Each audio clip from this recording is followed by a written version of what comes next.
battle was each person, before they picked whatever song that they were on play, they said a little backstory on it, and you know, got to say whatever they need to say about how they felt when they made the song, or who helped them make the song, or whatever space they was in, whatever. So that was bomb, because when you ever get to know what space somebody was in or what they was going through when they was making the song, so that was like the bomb part. You have to watch. You got to see where some of the inspiration came from a lot of the songs that we know as hits and classics.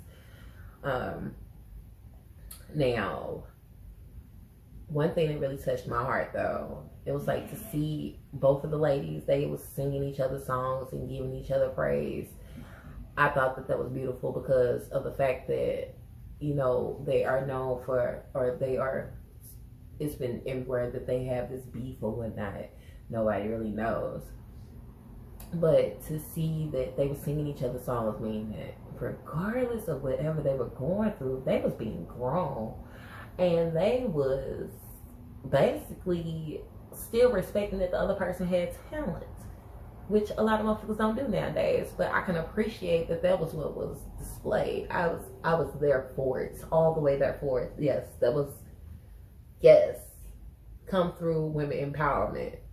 Like, that was a huge message to women. Stay off the bullshit. Congratulate your fellow person, for real. Like, whew, I was touched. Now, I have to admit that I did shed a few tears throughout the night. They shut it down. Like, Monica, Brandy, she played like a whole list of hits.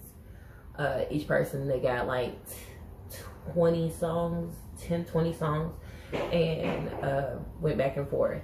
So Brandy, like some of my favorite ones that she played, Missing You, Sitting Up in My Room, Have You Ever, Put That On Everything. Oh, I wish I could sing. Boy, I'd be a bad motherfucker. Woo, if I could sing. Now, I gotta give it to Brandy. You know, that girl, she got a hell of a catalog. Her range, her vocal range, her pitch choices. I can understand why they have deemed her the vocal Bible. I can see where that comes from. Like, I can respect that completely. She is a master in the singing category. I can honestly say I love her voice. I love her singing, her runs and all of that. Sent chills down your spine. Now, I have to say, I completely appreciated all of her choices for the songs that she picked for the battle. But what I will say, no shade, no cap, none of that. Who the fuck invited her Moesha Journal to the party? I just want to know. And I can see it in Monica's face a couple of times. Every time. Brandy. So, okay. She had won the poem that she did before she played Missing You, and she dedicated that to the people who was lost. You know, the legends that we done lost this year: Whitney Houston, Black Lives Matter, people that was lost. So that was appreciated. Like, yeah, we pay honor and respect to, you know, Chadwick and all of that. So I was digging it. Like, every song. First, for a minute, I thought she was just trying to keep her songs in order. She had a little notebook, and I was like, oh, okay. First thing I thought was, oh, she got a little Moesha journal, because, you know, Moesha always had a journal. No. Brandy pulling this goddamn journal out every damn song, trying to read a fucking poem every goddamn song. Like, Monica looked like she was she was over it a couple times. Like, but she handled it very gracefully. I mean, for me personally, I appreciate the one poem, but I don't feel like we needed all them poems. I needed less poems and way more singing. I was there for her voice and there for her songs. I wasn't there for her poetic abilities. But no shade, no cap. Now, Monica, she played, oh my God, some timeless stuff. Like, everything to me. Oh, I wish I could sing. God he said he could give me all the talents. He just had to pick what he was gonna give me so I could talk, but I can't sing. Damn. Okay, so gone. Don't take it personal. Still standing. She murdered it. Like, she gifted. She talented beyond measure. Period. What? Her explanations were amazing. She was very grown and classy about her explanations and all of that. Moving on. Now, I want to shine some light on them shady ass moments that was popping off. Ooh, my tongue been itching. My tongue been itching. I've been ready to talk about this now. Okay. I'm never biased, and I have the utmost respect for both of these ladies. They are amazing, talented, phenomenal women, phenomenal black women. I love both of them and love everything they have given to our culture, given to the world, just in general, talents and the gifts that they have given. But Brandy, she could have doubled as a tree in herself in this studio, because she was throwing shade all the whole time. It was some shady boob moments. Not even shady boobs, baby. She had a whole shady cape. She was like Captain Shady. We'll say she might took the title of Real Slim Shady. Okay, so, and I'm gonna say she was trying. She was trying to be like shady. And I'm going to put an emphasis on trying, because her shade couldn't have fell all the way through. Like, Monica was shutting a lot of this stuff down. Like, and she did it so classily. I be fucking up words all the time. Y'all learn it. But, like, Monica, she carried it out, and she was sophisticated the whole show. But, like, just, you know, a few things that I noticed. I'm going to point this out. So Brandy, she was like trying to poke fun, you know, at the white shoes or whatever that Monica was wearing in the Before You Walk Out of My Life video. And you know, okay, so back then them shoes was hitting.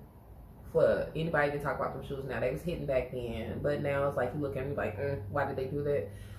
But Brandy was trying to she was throwing a couple little shady comments or whatever. And, you know, Monica, she shut that stuff down like so fast. She was like, I was looking for them shoes. If I could have found them, then I would have went on ahead and I would have worn them, I promise you. And so, you know, she said that like twice, because Brandy tried to, like, it seemed like Brandy trying to come for her a couple of times. And she said the same thing again, but she said a little bigger in her voice. She was like, a little bit. But, so, okay, clearly, Monica grown and sexy, she classy, and she clearly has been delivered by the Lord. Because if it was me that was in that room, I would have said, I couldn't find her, but clearly you did. And I would have been trying to make it come off like I was capping. But the Lord still got his hands all over me. He might have delivered Monica, but he ain't delivered me. I still got pity in my soul. But they just show you there is room for my growth. So another thing that happened was, like, Monica, her solo choice, she did Sideline Hoe, and I love that song. Like, especially when it is that you go through something like what it is that she went through. Yes. Clearly you gonna want to make a song about when it is that the person that you're dealing with, they got somebody that they dealing with on the side. You want to talk about that. So in the midst of her saying, we finna sing the song, and she was like acapella, Sideline Hoe, Look, Brandy. So first off, Monica, she had remixed it. Brandy, she said, that she shouldn't say that word because Sarah, which is Brandy's daughter, her 18-year-old daughter, Sarah, is in the building and she'll hear it. And it's like, first off, your daughter is 18, and then what world we live in? We got a president that grab pussies, and we worried about your daughter. Make it make sense. Okay, I'll wait. No, I won't wait. Fuck that. No. It is what it is. So, you know, she added insult to injury. Like, she felt like she needed to do damage control after Monica played the song. And, like, she ended up playing Put That On Everything. And she made a statement and said, oh, you know, I had to do damage control. And I'm just like, come on now. You ain't have to do damage control for Monica. Monica has always been fine with her own damage control. And your daughter's 18. Why does she not know what the word hoe means? She 18. So, I don't want to be shady boots or nothing, but Brandy, we know your history, girl. I'm just saying, okay. No cap, no cap. I call it like I see it. Now, Monica, she just kind of laughed it off, and she remixed the word hoe a couple of times, just and moved right on. And I was just like, okay, look at her, she's delivered. She's able to let her pity be very low key on the radar. I was like, okay. So Brandy, she ended up making a little sly comment underneath her breath. I couldn't exactly hear what it was, but she said something about Monica kicking out the door and smacking the chick. And the thing is, like, Monica, she turned into Ike Turner. She turned into Ike Turner for like a second. She's like, say what, say that one, say what now, say that one, what, say what now? Yeah. Because she didn't hear what she had said, and she was just like, no. And she tried to clean up real fast. She's like, no, I just didn't hear you. But you could tell Monica got that good old ATL hood up in her, deep in her soul. She's thoroughly, she's about it. She's about that life, and she would handle any type of smoke. So I mean, I was just like, yeah, Brandy, you might want to just chill it out, sister girl. Like, but I mean, and that's not even where the shadiness had even stopped. So Brandy, she was even throwing shade to people that wasn't even there. So basically, Monica had played Slow Jam, and you know, Monica and Usher are on Slow Jam, and so you know, Usher sang the entire hell out of this song. Monica, they clowned that song together. Everybody still know this song. And Brandy, she praised the song. She was like, oh my God, yes, yes, oh my God, yes, yes.